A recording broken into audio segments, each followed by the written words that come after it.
Sir आज press meet कौन पाई आमर एसपी साहब आदेश अनुजाई एवं पालड़ एसडीपी तत्वावधान में आमर खमार थाना विभिन्न ग्राम चोरा बंदूक रखि अभियोग आम स्पाई एनगेज करूँ से गला काले आम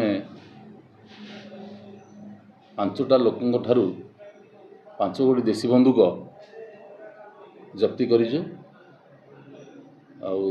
गाँ हूँ कुचिंडा कुरुमूला रंजा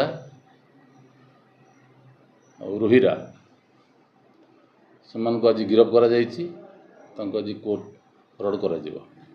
सर ये जो बंदूक आप 5टी धरी आगुरी सर इनफर्मेशन किसी थिला केमिति सर आप जानिले और केमिति कोन सर अरेस्ट कले?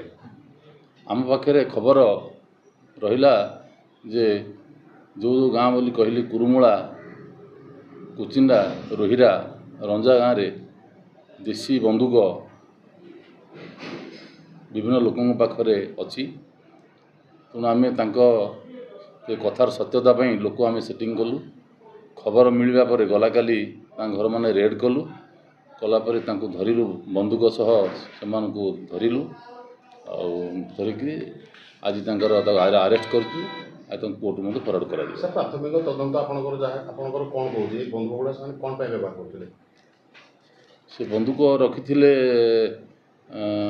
तो किसी कागज पत्र नहीं से देखे पारे कौन कागज पत्र किंतु कहते आम रखीचु आम क्षेत्र भेद ये करने रखीचु बोली कहले क्षेत्र जगह किंतु सर ए सब जिन जो भाव बढ़ुची ताकू कहने प्रशासन तरफ कौन पदक्षेप नहीं जाए? बर्तमान आमर गला जून मसरे खमान थाना अंडर रे बेआईन भाव 3 गोटी देसी बंदूक आम जप्ति करूँ।